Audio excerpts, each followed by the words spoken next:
So as I said, my name is Janet Riley, and I have been around the personal development field for the last 20 years. I know I don't look old enough. But having started in probation in the early 90s and learning different approaches and techniques to work with offenders, to reduce the risk of them reoffending, to prevent them from committing further offences. And so learning different techniques and approaches, primarily cognitive behavioural therapy techniques, so that is the way in which you think affects the way in which you behave. And the way in which we were taught to work with offenders back then was to try and change what they were thinking. So if a person who's got issues with violence keeps thinking, I'm going to hit you, I'm going to hit you, I'm going to hit you, what we would then teach people is, okay then, before you get to that, what's a replacement thought that you could use instead of I'm going to hit you? So, having been in probation for 10 years and I was a national trainer for the probation service, that had limited success. In as much as when a person's really in a situation and they really want to kill somebody, the last thing they're going to think of, what's a replacement thought in this moment? It didn't really work. And so, and even the research has shown that CBT isn't consistent, it doesn't have sustainable change in people's behaviours. And so, but in the absence of anything else or any new techniques and approaches being researched and evidenced, they continue to still use CBT. And I left probation in 2003 to set up my business, JL Training and Consultancy, and started on a journey of, I suppose, teaching the soft skills, teaching interview skills, teaching communication skills, establishing rapport, and also working with mothers in children's centres so that they can, develop their self-esteem and confidence, and utilising many of the traditional techniques that have been used. So I've also travelled to America and different countries to learn these different techniques. So I have done fire walks. I've done 2 fire walks, thanks to Anthony Robbins. Jumped off telephone poles. Gone on a liquid juice fast for a week. So I have tried many different techniques in the search of trying to find the best ways to help people to change. And what would happen would be every couple of years I'd be looking for another technique. So due to my curiosity in how people work, so I have a degree in psychology, I have a master's in social science, I'm also a master practitioner of neuro-linguistic programming, so I know hypnosis and timeline therapy. I also know emotional freedom technique.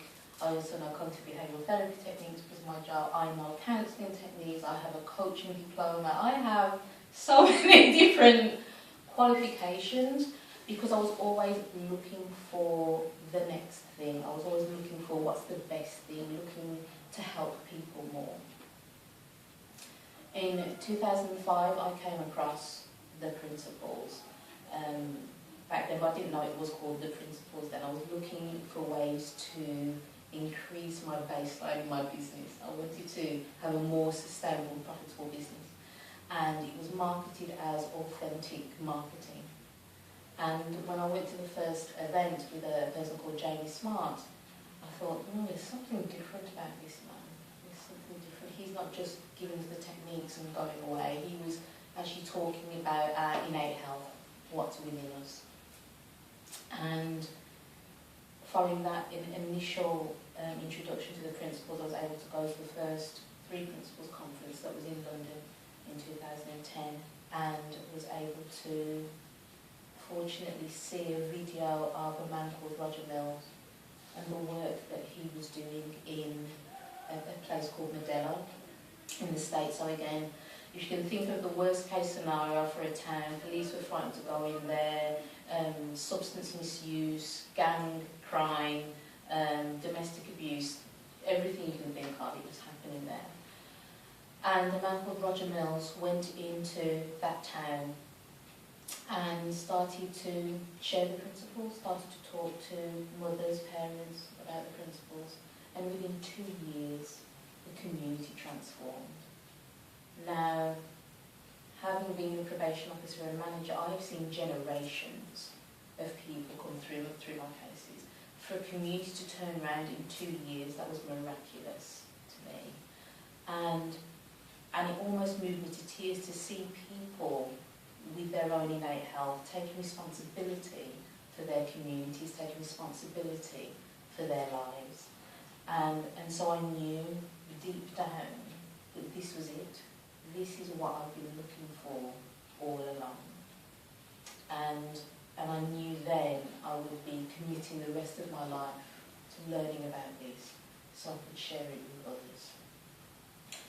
And it's because, unlike the other approaches that I have utilised and trained and used with people, those techniques have been me doing something to a person, teaching a person a technique, teaching them to do something, or even to have different thinking patterns, try and think in a different way, but it always came from me suggesting something to them. In sharing this understanding, because that's it, it's about people understanding how we work, how we operate, how we create our experience moment by moment. Therefore, the learning comes from you, it comes from within you. Once you have your own insight, then the change happens automatically. So, if you look at children, I love using children as examples, but you can see a child jumping off the side of a chair thinking, I'm going to fly, I'm going to fly, I'm going to fly, and they keep jumping. And then they realise, oh, this isn't going to work. And when they have the realisation, they stop trying to jump to fly. Now this is what happens with this understanding. When things stop making sense to you, you stop doing them. It's not about me telling you that doesn't make sense to do that, or it doesn't make sense to think that. What happens is that you have an insight, you understand and think, well, that doesn't make sense anymore, so you stop doing it quite naturally. And because it's your own insight, it's sustainable change. And so, in looking at the work in Modelo, it took 2 years for the community to be transformed, and then they had Hurricane Katrina after that, and even though people were dispersed, they were interviewed years later and they still had their innate health. It helped them to get through that hurricane, it helped them with their families and how to move forward. And even in my own work, there are people, I've been working with this now since 2011 solely, because as I've said, once you have an insight and come across something that makes sense to you, so for example teaching people the fundamental about how we create our experience, why then would I teach people a technique? It's like I'm showing you the smoke and mirrors, and if you can do this, then you'll feel better for 5 or 10 minutes. But I feel like I'm shortchanging you when I can teach you the fundamentals that explain to you why this works. And so, since 2010, I've worked in different settings. I've worked in criminal justice. Again, they invited me to go back into work with female offenders, and have had unprecedented results with female offenders. Over the coming months, we've got people coming from different settings as well. So next month, my friend and colleague Jackie Hollow, she's been working with men in prison, and so she's going to be sharing how this understanding has helped them whilst they've been in prison, and their well-being as well. We work in business, we work in so many different settings, sharing these fundamental principles. And so that's why we're here today. In understanding and knowing that it's a growing group, it's a growing movement of understanding the 3 principles. And so, for me, the ultimate goal is for people to have their own personal peace and understanding, which will then lead to a wider peace and understanding within the community, within the world. So I'm contributing to this world peace movement because if we can understand how we create our experience, each person is experiencing their own personal peace. if each person is experiencing their peace, then that creates world peace. And I mean, I'm open to somebody else coming and seeing something more clearly or something more simple than this understanding. But to date, and it's 5 years now, I haven't looked anywhere else for another technique because I haven't found or haven't seen anything else. And nothing has come across my conscious.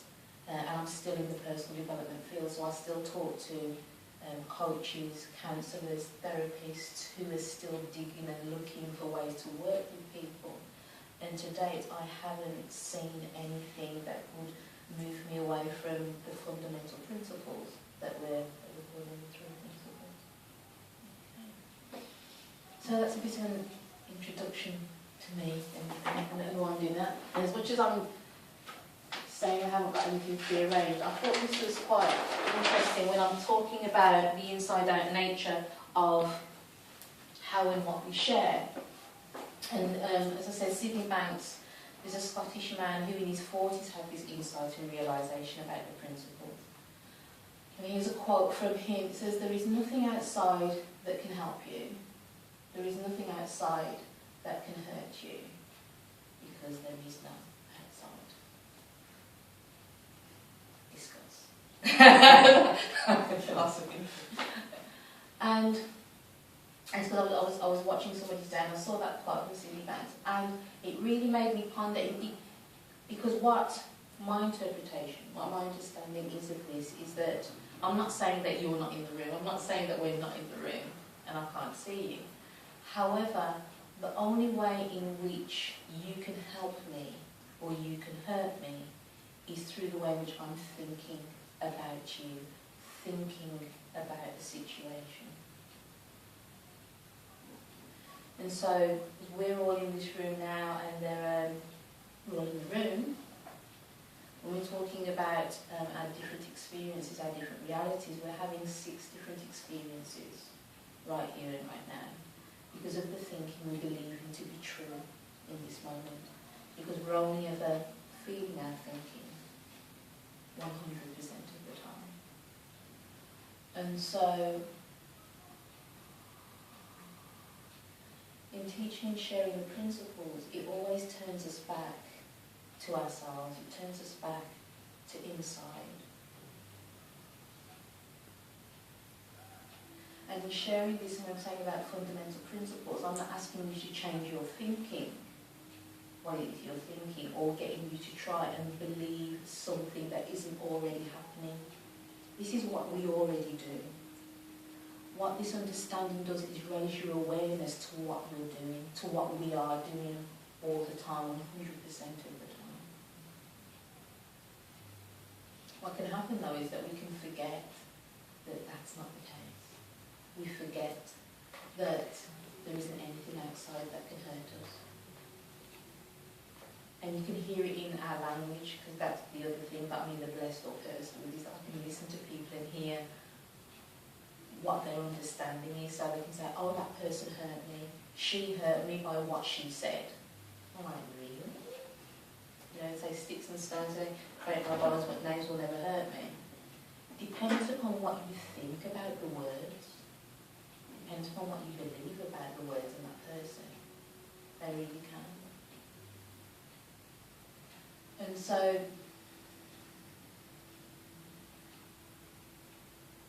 the times that we forget that nothing out there can hurt us or help us, that's when we're looking in the wrong direction, that's when we're looking outside of ourselves, we're forgetting that it's an inside-out world. Remember what I said before, that we're only ever feeling our thinking 100% of the time. We're the ones who are creating that experience. So it's like when you said earlier, Scott, about your partner, you're creating, as you said, you're creating that experience and you're believing it to be true.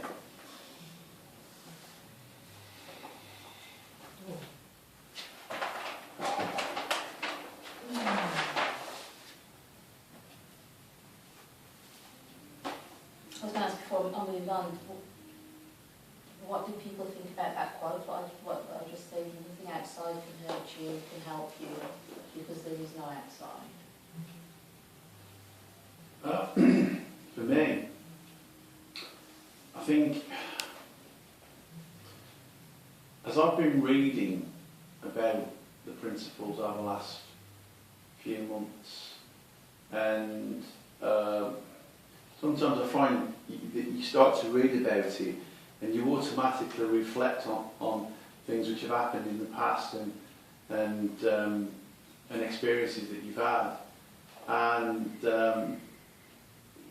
I've thought about, well, if a person says this and a person says that, you know, well, that is an outside in experience, etc., etc.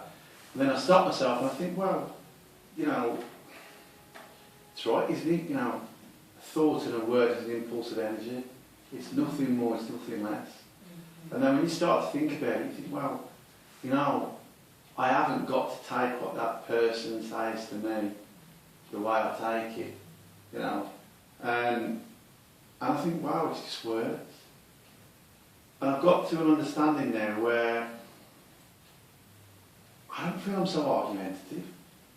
I'm starting to understand others a little bit better. You know, we all put our character on at times, don't we?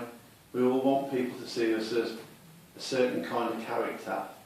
And I've looked at people and think, well, I've started to think, well, you know, it's quite comical at times that you see the way people act and they're not always true to themselves. And I've just started to pick up on the way people interact with me and other people. I've become a nosy Parker. I'm watching other people a lot more. And I think that's quite, how do I put it? That's making me feel at ease with me. Does that make sense? And I know I'm just scratching the surface really with regards to the understanding. But it's also made me feel a little bit more understanding towards other people, my children, my wife, other people. Because I'm starting to think, well, what thoughts must be going through their head to behave or say the things that they're saying? You know, so it's God's honest truth. I hadn't spoken to my father for 4 years until last week. And that was after reading a passage in Jack Pransky's book towards the end, and it resonated with me. And so, and I thought, this is crazy. You know, it's my wife's 40th birthday, coming, you know, the one who loves me. And so I just called him out of the blue and I says, do you want to come to Claire's birthday party? And I probably wouldn't have done that. Sure. Brilliant. There's so many things in what Scott said, and actually as I was sitting here listening to you, very remiss of me to go around and ask you your names and who's in the room and why are you here, or what do you know, or whatever. So I'm going to come back to what you said, Scott, before I go any further. Just going to ask you, you know, please, yeah, just ask. So, thanks, Janet, for giving me the opportunity to talk to you guys. My name's Ankush. Been around the principles for just over 3 years, and Janet wanted me to come and talk to you guys. So I'll share a little bit about my story, which I guess is the only thing I'm really an expert on. And then I'd love to make this an interactive session, so any questions you guys have got, I'd love to answer that. Any questions that you either got about the principles or anything that I spoke about. I'm 33 years old. I used to work down the road in Wolverhampton for a construction company, and I didn't do anything to do with principles or spirituality or anything else, and I kind of fell into them. I signed up for a coaching course, and unbeknownst to me, the guy who was leading the course was delivering a 3 principles approach. And the funny thing was, I'd been around the self-development world for over a decade, and when I came to the course, I was really looking for a way to help people. I was looking for a way to share what I thought I knew to help people and make their lives better. I had no idea how I was going to do it. It was a real stretch for me. And well, the funny thing was I was very, very clear that I didn't want any more self-development. I was like, I'm done with that. I've done 10 years of it. It's been really helpful, but I'm good. I don't want anything else. I don't need anything else. And I felt that my life was pretty good, which is why I was in a place that I thought I wanted to help other people. Now, what was surprising to me was that probably within the first couple of months of me learning about the principles, I found that I had a bigger shift in my life than all the 10 years combined. It was pretty staggering. And that was kind of me starting down the slippery path of going into the principles. And I remember after the first session I had, it was 3 days with a guy called Garrett Kramer, who shares the principles with sports people in America. And he was sharing what he knew, and I thought, okay, I get this sounds really interesting, and I had a big insight. And the guy who's running the course, a guy called Jamie Smart, I said to him, so, Jamie, what are we going to do for the rest of the year? And he said, oh, we're going to talk about the same thing. And I thought, God, everyone must be really slow in here. Like, this is really simple stuff. What, really, we're going to spend the rest of the year learning about this? And I always thought, thanks a lot, I've got it now, I don't need to come back, but I stayed. And I'm sure Janet can resonate with this, and yourself. It's probably everyone in some ways being around the principles that you think you get it, and then you hit something and you're like, oh God, it's not working anymore, I don't understand it. And so what's really shifted for me over the last 3 years is I've gone from that first weekend to thinking, I get this, I get what they're saying, it's pretty straightforward, to over time realising I don't really know anything at all. And so as I was sitting here next to you guys, I was thinking, in some ways I'm being positioned as an expert, but really I would sit here and say I don't know anything about the principles. And that's been the biggest shift for me over the last 3 years, of really being in that space of not knowing. And as I've done that more and more, it's been really interesting because I feel like I've made a bigger shift in the last 12 months than I did in the 2 years before. And I would never have predicted that. I would have thought, okay, you get a big jump and then it's small incremental changes.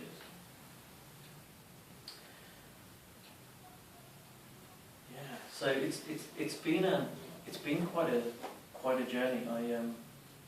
I went, like I said, I was working in Wolverhampton at this corporate job, and what was really surprising, Janet kind of said she wants me to talk about relationships, but I'm happy to talk about anything. The first thing I noticed was, we talk about a lot of stuff with the principles. We talk about Sydney Banks, and one thing that I like talking about is so what? So what? Big deal. We live in an inside-out world. We're feeling or thinking, so what? What's the big deal? And I think a lot of people that first come to the principles, and I include myself when I first came across them, was like, okay, so you're feeling, you're thinking, I can see how it might have some small impact, but what's the big deal? And for me, like I said, I've been around a lot of change work. I felt it was like the biggest change modality that I'd come across. And I saw that in my own life.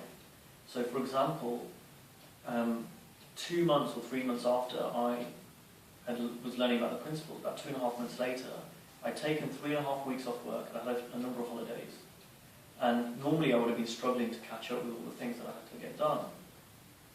And I was terrible at time management. That was one of my weak spots. But through understanding the nature of thought better, I didn't tend to get caught up so much and procrastinate. I didn't waste so much time in complaining about one of my stakeholders or one of my colleagues or how the system was. And what I've done is I've completed, kind of knocked everything off my to-do list. I then completed everything I needed to do at the end of the year. We started getting stuff to do for the following year. This is around November time, and I started doing those things. And I was running out of things to do, and this was completely unheard of in a very target-driven environment. And I started just coming up with really creative ways of doing really cool things in my job. And my boss was completely amazed. He'd known me for about 8 years. And whilst I was good at what I did, this was a completely different shift. At the same time, I found that my relationship with my family completely changed. And I don't think we had a bad relationship, we had quite a nice relationship. But it went again to a different level. As I started understanding the nature of thought, that relationship with all of my family completely changed. And not only did it change, it went beyond anything that I thought was possible. I never thought it would be possible to have the relationship with my family that I started to have. And I used to joke about 6 months later that, you know, we were having a Disney relationship. You know, and if I saw a family having a relationship like we did, I would have kind of made fun of them, like, oh God, that's a bit sickly. But it's one of those things that I found it didn't matter what I thought, it was a consequence. It's like I found myself, I couldn't help being a certain way. You know, I sometimes joke that when I walked into the room, when I first started learning about the principles, I thought I walked into the wrong room. I won't mention who I met because I think you guys know some of them, but I was like, God, these lot are a bunch of hippies. You know, what am I doing here? And I thought, I'm gonna make a sharp exit, you know, in the first break. But what happened was, as I stayed there and I started to listen, things started to make sense for me. And then I started to change. And slowly over time, you asked a question earlier on about, you know, neural pathways and being aware. I mean, for me, it's been a really extraordinary journey in terms of certain things have shifted for me as I've focused on them, as I've become more aware of them. And you know what? Some things have just shifted for me and I have not even considered it. I've looked back and gone, you know what, for 6 months, I haven't done that I used to do. That habit. And all I know is that I just feel like I'm constantly evolving. I feel like I'm constantly changing for the better. And so one thing that I share with people is that Sid always used to say, you can have an insight in a single second and your whole life can change. And that's because it happened to him. He had an insight and it doesn't need years and years of therapy. But at the same time, what I like to share with people is, for those people who stay with this and keep, we say, looking in this direction, it's amazing how much your life can change. Way, way, way beyond what you think is possible. Just in incredible ways. And I've seen that time and time and time again. And again, when I first came to the principles, I just thought, well, this is nice, I'll learn a bit about this, and I'll go and learn about something else. That's what I always used to do. Like, this is a nice thing, and then I'll learn about something else, and I'll learn about something else, and I'll be quite well-rounded. And I used to look at people who said, no, this is the future of psychology, and they've dedicated their lives to it, and I thought, no, that's not me, I'm not going to do that. And again, a year ago, what happened was I was doing an exercise, and we were talking about what our visions are for the future. And I thought I was going to say my vision is to have a coaching practice. At that time, I was still in a full-time job in London. And I thought I was going to talk about what my career looked like. And the words that came out of my mouth were not those words. What ended up coming out of my mouth was, I really wanted to be at the forefront of taking these principles out to the world. And it surprised me because that didn't come from my intellect. You know, it came from somewhere deeper. And so it's almost like there is change happening. And I let go now, to an extent, around thinking that I can control that. So it's pretty incredible. That's just a small snippet. I don't know if anyone's got any questions. I don't like talking too much. I like getting some interaction with you guys if you've got any questions or thoughts. Did your behaviour change with it when you practice 3 principles? Yeah. How with the other normal people, common people? Yeah. You wanted to change what you said then. I've used the same kind of dialogue there. Can I draw a diagram? It looks like I know what I'm doing. Let me draw a diagram. That's good. Yeah, I got this from Dick Bettinger, and I love it. And I always forget exactly how to draw it, but I'll draw it anyway. And this is from the self-development world in a way, in terms of how people change, what change work they do. And so if at the top we have gold, right? and you work in an organisation, see what a lot of people do is if they want to change something, they look at, well, what are we trying to accomplish? Let's look at our goals. And so what people do is they'll look at, okay, well, let's create targets, let's create plans, let's really focus, and they look at this level. And then some people will go a little bit deeper with that, right? They'll look at behaviour, which is what you were talking about. And that's a little bit different. So some people will say, well, let's look at the level of behaviour. What actions are we taking? What behaviours are we demonstrating in order to achieve our goals? And actually, forget the goal. If we focus on the level of behaviour, then we'll get what we want. And goal could be just getting what you want. Okay? Now, when you go a bit deeper than that, you've got the level of feelings. So people starting to recognise that, well, if we feel good, we tend to behave in a more effective way. If we behave in a more effective way, then we're going to achieve our goals. So people would go to the level of feelings, and that's what I did a few years ago when I started looking at things like The Secret, and I try and feel good all the time. Right? Then you go deeper than that. And again, when I was in the self-development world, this was the deep work that people used to talk about, and this is the level of thought. And this is where people are in the NLP world. Right? Let's change our thinking. If we change our thinking, we'll feel differently. If we feel differently, we'll behave differently. If we behave differently, we'll get what we want. Now, what the principles are pointing to is, where does this come from? Where is thought coming from? It's the deepest change work that we can do.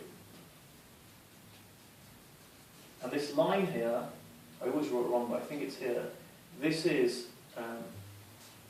inside. That's outside.